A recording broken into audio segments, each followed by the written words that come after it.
Bonjour à tous, j'espère que vous allez bien. On se retrouve aujourd'hui pour le 19e numéro du Zap Exclu TV. Chaque semaine, je partage les vidéos qui ont fait parler récemment sur les réseaux sociaux.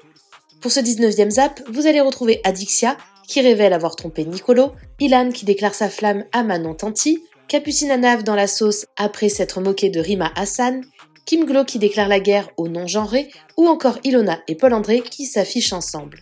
Je vous laisse donc regarder tout ça, et n'hésitez pas à liker et commenter cette vidéo pour me soutenir. Merci beaucoup, et à très vite pour une nouvelle vidéo. Je le sens qu'il y a une autre fille. J'ai reçu un DM d'une meuf qui m'a dit ouais, ton mec il est pas carré. Enfin, la dernière fois il m'a dit je suis à la salle, je suis descendue à la salle, il y était pas. Mais voilà, je le sens pas là quoi. Genre je sais pas comment expliquer. Il est distant, j'ai l'impression qu'il est tout le temps sur son téléphone. Je vais que lui demander viens on fait des trucs. Mais j'ai vraiment cette intuition qu'il y a une autre fille. Genre je sais pas pourquoi, je me dis pas comment, je le ressens. Je vois bien qu'il me regarde pas pareil et tout. Après, c'est peut-être parce que j'ai pris du poids, parce que je suis enceinte, mais je le ressens. Et en plus, j'ai lu sur internet qu'il y a 80% des femmes qui se sont trompées pendant leur grossesse. Je voulais vous en parler. Est-ce qu'il y a des mamans qui ont vécu ça? Est-ce que non, je me fais des films et il parle pas avec une autre fille et juste, il stresse un peu pour l'arrivée d'Amaya? Est-ce que oui, il y a une autre fille? Et même, je pense, votre soutien, ça va me faire du bien. Peut-être vous allez me rassurer, vous ne me direz pas du tout, t'inquiète et tout. Donc ça se voyait de plus en plus que j'étais pas heureuse au final. Je snappe encore. Tu vas pas arrêter de snapper 2 minutes là, je comprends pas ton délire là. Est-ce que tu veux sortir les vidéos YouTube? Non mais toi tu snaps à la minute en flashette. D'ailleurs fais tes affaires et je te demande de quitter l'appartement ce soir, Brian. Comment ça quitter l'appartement? Oui. Mais comment ça, je rigole ou quoi? Ah non pas du tout, j'ai l'air de rire. Mais pourquoi tu veux que j'ai quitté l'appartement là? Je comprends pas, je t'ai pas trompé, j'ai rien fait, t'as pas de preuve. Pas la vérité, j'ai pas de preuve. Donc là tu veux que je fasse mes valises? Oui, exactement oui. Vas-y, très bien. On verra dans ma vidéo YouTube s'il y a pas de preuve. Vas-y, très bien, c'est bon, je fais mes valises. Vas-y, la vie de ma mère, je l'ai fait. Pas de soucis, mon frère. Vas-y, la vie de ma mère. Je prends mon sac des mémoires, je me casse. Ça y est, frère. Il me fait passer pour un trompeur, blablabla. Vas-y. Prends ça. Lui aussi. Je me casse. Prendre ça. Par contre, la vie de ma mère, hein, juste... tu fais des dingueries comme ça, juste voilà. Hein. Pas de réponse. Très bien. Check-in noir. Voilà. Tu décales bas et je me tais. Il y a beaucoup de filles qui m'ont dit genre tu peux pas mettre en l'air ta famille, ta relation pour une petite tromperie.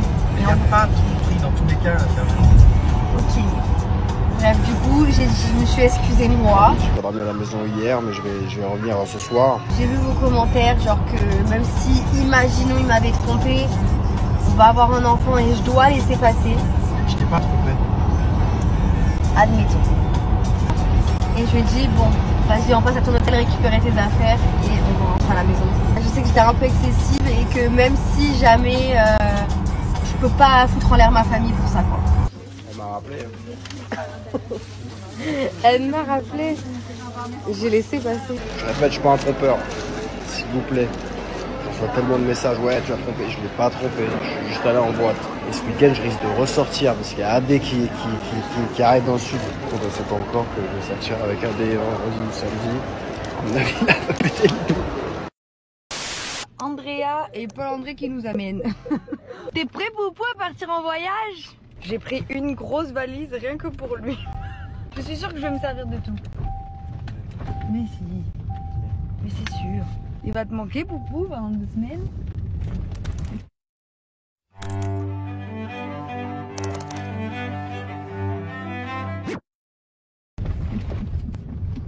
On t'enverra des vidéos à la plage, papa. Mon contenu n'est ni sexiste, ni misogyne, ni masculiniste, et je n'ai jamais été violent. Dans le cadre de ma liberté de création artistique, à l'image de ce que peut permettre certaines émissions de télé-réalité, j'évoque ouvertement ma vie d'acteur de contenu pour adultes. On me juge souvent non pas pour ce que je dis, mais simplement pour ce que je suis. Ma profession suffit aux yeux de certains à me disqualifier d'office, comme si travailler dans l'industrie pour adultes empêchait d'avoir une parole responsable. Parce que je viens de la télé-réalité et que je suis acteur de films pour adultes, on me méprise en me qualifiant de beauf, comme si par définition tout contenu populaire était sexiste. Mon contenu n'est ni sexiste, ni misogyne, ni masculiniste, et je n'ai jamais été violent. Adé Laurent, tu n'as pas été convoqué parce que tu es masculiniste et ceux qui te définissent masculiniste se trompent. Tu as été convoqué parce que tu as une mauvaise influence sur les jeunes et que tu fais la promotion des plateformes privées. Alors même si les chouineurs masculinistes non assumés ont pris ton dos en disant mais les femmes aussi font la promotion des plateformes, elles n'ont pas 1,8 million d'abonnés contrairement à toi qui a un réel impact sur les jeunes. Ne vous inquiétez pas les misogynes, si demain une femme a 1,8 million d'abonnés et fait la même chose que Adé, elle sera aussi convoquée. D'ailleurs, c'est pas anodin que les chouineurs masculinistes non assumés ont opté pour la même défense que la tienne, c'est-à-dire regardez, il y a pire ailleurs. Alors je conçois que l'urgence c'est la dérive sectaire masculiniste créée par Alex Hitchens, tu n'es pas le gourou des gens mais tu les influences. C'est dommage, ça aurait pu être l'occasion de te remettre en question. Fais attention quand même à toi Adé Laurent, parce que les gens qui sont en train de te défendre par contre c'est les masculinistes. Ça devrait quand même te mettre la puce à l'oreille. Show me your earring, Bogos. Look at him. I miss you so much. Where are you, Queen? Where are you, Queenie? How are you, Queenie? Papa, let's go jump, Papa. Let's push him. Papa, hold hands, jump. Okay, you jump first, okay? Okay. One. Hold hands, hold Okay, hands. one. Yes, Two. everyone jump, everyone jump. Hold hands. Everyone hold hands. Papa, Papa. Come here! Come here! Jump! You jump first. You, not say you Okay, can. together, same time. 1, 2, 3. Yeah! Hi, Queen. You can, No, Papa. his turn. No. Come, Diana Bogos. Diana Bogos, your turn. I go alone? Yes. The first you, because Front I'm flip. hearing. If you're a real man, you do a front flip. No, you flip. Now I'm recording now. If you're a real man, you do a front flip. 1, 2, 3. Ball!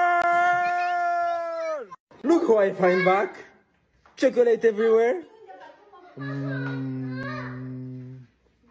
So nice. What? Happy papa?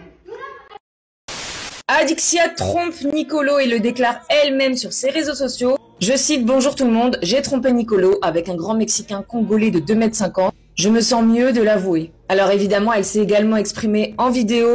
Écoutez. C'est lui qui a écrit ça en story, si, pendant que j'étais en train de conduire sa voiture. Le mec il prend mon téléphone, il profite. C'est pas possible. Mais laisse-moi tranquille. C'est pas vrai, elle a avoué les choses. Non, c'est pas vrai. C'est un malin avec le c'est que t'es un grand malade. Quoi comme message? Bonjour Nicolas, c'était juste pour te prévenir qu'Alexia vous a trompé. Elle a c'est une fait blague. story Mais les gens sur sont Instagram dedans. il y a 1 heure en disant qu'elle avoue vous avez trompé avec un Congolais de 2 mètres. Mais c'est une belle arrête, mais vous allez pas croire ça, vous savez que c'est lui là. C'est toi, Alexia. Elle Mais se non. sentait mieux de l'avoir enfin avoué. Je peux pas vous envoyer une capture d'écran de sa story si vous voulez. Mais c'est une blague. Voilà. Qui a vraiment cru à cette histoire une seconde? Un grand Mexicain congolais, mais qu'est-ce qui... Alors je sais pas si une personne d'entre vous a vraiment cru que cette histoire était vraie, mais il n'y avait pas à aller bien loin pour comprendre que c'était Vivian qui fait ça. Qui d'autre que Vivian peut faire ça? C'est comme avec Cindy, le changement d'humeur. C'est comme avec Cindy. J'ai chaud. Ben, on se parle plus. Voilà. Est-ce que je vais refaire de la télé? Ouais. Mais après, je suis assez sélectif sur les programmes quand même. Je vais pas faire n'importe quoi, tu vois. Mais je kiffe en fait la télé. À la base, moi, je suis pas du tout familier au monde de la télé. Et je vous jure que je kiffe la qualité. On s'est jamais recontacté après. Fais les apprentis avec Cindy. Ouais. On va faire ça. Non, mais après, je rigole de ouf, mais on s'entendait trop bien, ouais. Genre, 90% de l'émission, c'était ma pote. C'est juste à la fin, c'est parti en cacahuète. Et on s'est un peu clashé, quoi. Mais, mais bon, sur les apprentis, bon, ouais, voilà, quoi, on verra. Tu vas faire quoi comme émission maintenant? Bah, vous verrez. Normalement, vous allez me revoir dans une émission. Je vais faire... Pékin Express. Avec Cindy. Je rigole. Ah, tu J'imagine le bordel. C'est par là. Non, je te dis que c'est par là. En train de se taper dessus. Drôle. Qui la bosse pour toi? Tu vas me dire, c'est Manon Tanti. Nabila s'en fout, frère. Nabila, mais c'est plus une meuf de thé, Nabila. Oui, mais c'est la boss. Nabila, Jessica, ça c'est des boss. Moi, franchement, avec qui je préfère passer une journée. Manon aussi, hein. Ouais, Manon aussi, c'est frérot. Si j'ai le choix de passer une journée avec Nabila, avec Mel, avec Manon ou avec machin, je passe direct une journée avec Mel. La journée, frérot. Moi, je passe avec Manon. Ah ouais? Ah, Manon, elle est trop belle, frérot. Non, c'est vrai. T'aimes bien Manon Tanti? Il y a déjà, vous êtes déjà un peu dragué ou pas? Non, je l'ai déjà vu à l'aéroport. Si, mais jamais de la vie. Mais pourquoi tu souris comme ça? Parce qu'il y a rien. Dis frérot, je le dis en live. Parce que je l'ai croisée à l'aéroport la dernière fois. Ouais. Et je l'ai trouvée particulièrement belle. Mais elle était entreprenante avec toi ou pas du tout? Non, jamais de la vie, elle est, bon, elle était un peu en compte tendu en ce moment avec Tanti.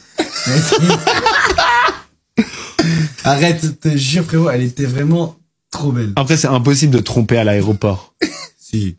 Le frérot, t'es mal le fou. Il arrive comme ça en slip. Frérot, il baisse son shirt direct. C'est fou, mais par contre, je l'ai trouvée vraiment trop belle. Ok. Moi, tu vois, Manon Tanti, elle m'attire pas du tout. Ah non, ce jour-là, elle avait quelque chose. Si, elle est belle, frérot. Ah ouais. Moi, je trouve que c'est une autre classe. Ce jour-là, je te le dis. Alors moi, j'aurais toujours respecté Julien et tout avant. Ouais. Ce jour-là, tu l'aurais pas respecté. Non, mais de toute façon, on se parle plus avec Julien. Ouais. Mais Manon, demain, elle est célibataire. Non. Tu y vas. Ouais. Tu le tentes. Je te jure. Ouais. Bon, bah, au moins, elle sait qu'elle a une nouvelle branche à laquelle s'accrocher si jamais. Avec tout le respect que j'ai pour Tanti, si demain elle est célibataire, elle est trop belle. Ouais. Puis elle est sympa, Manon. Elle est drôle, moi, je la trouve sympa. J'ai souvent eu des longues discussions avec Manon. Mais c'était dans le cas où elle est célibataire, là, elle est en, je sais pas où elle en est. Oui, mais bon, ça bat de l'aile, hein, on est d'accord. Bah, je sais pas. Il a un beau papa, j'y crois pas. Ça bat de l'aile. Ah, Non, c'est sûr que ça bat de l'aile. Bah, c'est ce qu'il disait sur les réseaux, quoi. Moi, j'avais fait une vidéo de cuisine sur ça, elle a fait 4 millions de vues, d'ailleurs. Ouais. Mais, ouais, je sais pas, mais en tout cas, moi, je la trouve très, très, très, très belle. Ouais. Moi, je la trouve, c'est pas mon genre, mais par contre, je la trouve marrante. Je la trouve, elle raconte des histoires à dormir debout, des anecdotes, genre spirituelles. Des fantômes. C'est exactement ce que j'ai lu. Quoi? Il y a marqué quoi? Ilan qui s'occupe de Thiago. Ce serait le beau papa. Ah ouais, le beau papa, toi, tu as tout niqué. Ah non, faut pas toi. Non, mais imagine, je me retrouvais dans un t'intéresses programme. pas les enfants, toi. Imagine, je me retrouvais dans Tu t'entends bien avec les gosses? Ah bon, j'adore les gosses. Je me... T'es vraiment con. Frérot, il en lâche tous les jours des gosses. Je te dis la vérité, il y a pas de détails. Ok. Ah ouais, c'est ton crush ultime. Bon, après, c'est pas sûr qu'elle soit dans le délire, hein. C'est pas sûr, mais... Ça se trouve, c'est comme avec Mel, elle te donne pas l'heure. Ouais, c'est pas sûr, mais... C'est trop de rabaisser les gens comme ça. Mais on sait jamais, frère, c'est la vie, tu plais pas à tout le monde, hein. Frérot, c'est le charreau ultime, frérot, c'est le beau gosse de la télé, Une fois, dans le Marseillais, elle avait dit que j'étais mignon, hein. Frérot, t'es sérieux, quoi? Ah, donc il y a un petit... Même que Tanti lui avait dit, qu'est-ce que tu racontes, toi? Vos petits messages, les nique ta mère, comme les merci. L'un dans l'autre, ça sert à rien d'envoyer des messages comme ça. En fait, déjà, mon post n'a rien à voir avec ni ce qui se passe en Israël, ni ce qui se passe en Palestine. Bien évidemment que je condamne ce qui se passe en Palestine, voir des enfants mourir de faim, c'est juste insupportable. Au même titre que je condamne ce qui s'est passé le 7 octobre, c'est insupportable. En fait, mon post se résume juste à ridiculiser la manière de communiquer de la Rima Hassan, là, parce que donc ça n'a rien à voir avec l'histoire de guerre. D'ailleurs, j'en parle très rarement de la guerre parce que ça nous dépasse complètement. Et en fait, la guerre, c'est pas un jeu, on n'est pas dans un jeu vidéo, en fait. Donc voilà. Donc son opération de com là à la Rima, style, on va être arrêté, on va être violé, on va être affamé, on va être frappé. En fait, on a été kidnappé. Non, en fait, c'est trop. Il y a des personnes à qui ça arrive vraiment dans les deux camps, hein. Toi, t'es là, tu refuses de signer un papier pour rentrer en France. T'es plutôt bien loti entre guillemets, et t'es là, on va être violé, on va être frappé, nous attendre, ils vont peut-être nous tuer. Dans un film, faut se calmer. Donc bref, voilà, tout ça pour dire que mon poste, là, seulement son opération de communication à elle, à Rima Hassan. Point barre. De frapper. Ah oui, et pour les personnes aussi qui me disent oui, tu ne parles pas de ce qui se passe en Palestine. Alors déjà, si j'en parle, parce que comme je dis, je trouve ça inadmissible de voir des photos comme ça, de voir des enfants dénutris, au même titre que j'ai trouvé ça horrible le 7 octobre, de voir des personnes violées, frappées, enlevées, des enfants enlevés à leur propre mère, des enfants qui au final ont été tués. Tout est horrible. Mais en fait, vous qui me reprochez, soi-disant, de pas prendre la parole sur ce qui se passe actuellement en Palestine, alors que j'en parle, puisque je dis que voir des photos d'enfants dénutris, c'est juste terrible. Vous, est-ce que vous avez parlé du 7 octobre Vous me reprochez des choses, mais est-ce que vous avez parlé de ce qui s'est passé de 7 octobre et de ce qui se passe encore et des otages qu'il y a encore du 7 octobre? En fait, donc, c'est soit vous parlez de tout, soit vous parlez de rien, en fait. Je vais faire une vidéo, je vais m'en prendre plein la gueule, c'est pas grave, j'ai l'habitude, mais là, faut trop que je le dise, c'est n'importe quoi, ça m'a trop énervé. Donc, vous voyez cette casquette là pour les enfants. Donc là, les courriers, je vais au magasin, je dis à la vendeuse, mais pourquoi il y a toutes ces couleurs bizarres et tout simplement pas de rose pour les petites filles, alors que la plupart, on a des garde-robes, faut dire ce qu'il y a du rose dans les petites filles, ça. Et elle me dit, en fait, cette marque, s'ils font pas le rose, tout ça, c'est pour les non-genrés. J'ai dit quoi? Là, on parle d'un bébé qui vient acheter une petite casquette et eux, ils font du non-genré. J'ai dit, mais c'est n'importe quoi, mais d'aller mettre ça, même pour des articles pour bébés, c'est des fadas, c'est des débiles. D'aller intégrer ça, mais n'importe quoi. Non-genré de quoi? T'as un sgeg, t'es un mec, t'as une patchole, t'es une fille, basta, ça, tu peux le tourner, monter à la lune, redescendre, faire ce que tu veux, c'est comme ça. Et ces gens, en fait, faudrait les aider. Ils ont un problème psychologique, peut-être juste mental, peut-être démoniaque, peut-être ce que tu veux. Mais ces gens, faut les aider au lieu de rentrer dans leur jeu. Et les gens qui disent non, mais il faut les soutenir, l'ouverture d'esprit. Mais l'ouverture de quoi? T'es un mec ou t'es une fille, basta. Voilà, l'homme, il fait l'amour à la femme, tu fais un bébé, et c'est comme ça. Sinon, comment tu veux faire, en fait? N'importe quoi. Je suis non-genrée, non, je n'ai pas de pénis. Ah, c'est n'importe quoi, je vous jure, ça me rend malade. Du coup, franchement, j'ai envie de la ramener, la casquette, et de passer à une autre marque, qu'eux, ils soutiennent ça. C'est n'importe quoi. Chacun, il fait ce qu'il veut de sa vie. T'as envie d'être une chaise, aujourd'hui tu te prends pour une table, aujourd'hui tu te prends pour un couteau, aujourd'hui je suis une fourchette. Je ne suis pas un homme, je ne suis pas une femme, je suis une fourchette. C'est ta vie, y a pas de souci. Moi, je m'en cogne. Chacun, il fait ce qu'il veut. Mais viens pas mettre ça dans les marques pour bébé, en fait. Moi, je veux une casquette rose pour ma fille. Je veux pas une casquette corail parce que c'est le non-genré. Go.